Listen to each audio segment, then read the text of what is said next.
mother Basma and 5 children. No warning, a family targeted and removed from life.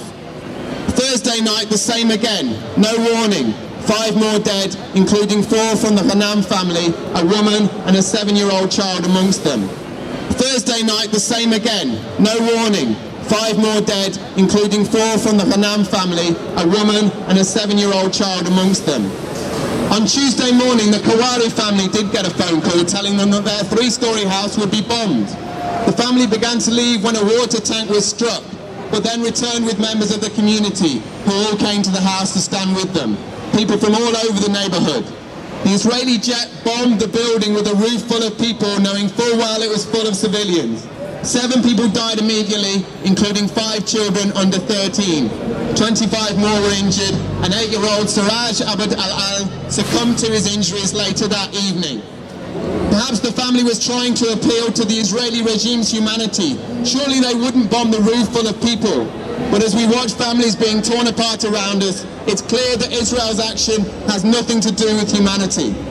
Other places hit include a clearly marked media vehicle killing the independent journalist Hamid Shihab, injuring 8 others.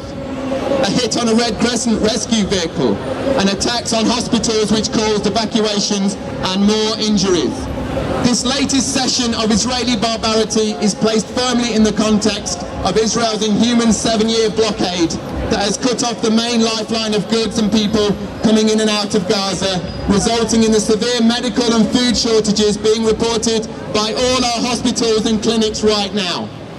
Cement to rebuild the thousands of homes destroyed by Israeli attacks had been banned, and many injured and ill people are still not being allowed to travel abroad to receive urgent medical treatment, which has caused in the last 7 years the deaths of over 600 sick patients. As more news comes in, as Israeli leaders give promises of moving on to a next stage in brutality, we know there are more horrors yet to come. For this we call on you to not turn your backs on us. We call on you to stand up for justice and humanity and demonstrate and support the courageous men, women and children rooted in the Gaza Strip, facing the darkest of times ahead. We insist on international action, including severance of diplomatic ties with Israel, trials for war crimes, immediate international protection of civilians of Gaza. We call on you to join the growing international boycott, divestment and sanctions campaign to hold this rogue state to account that is proving once again to be so violent and yet so unchallenged.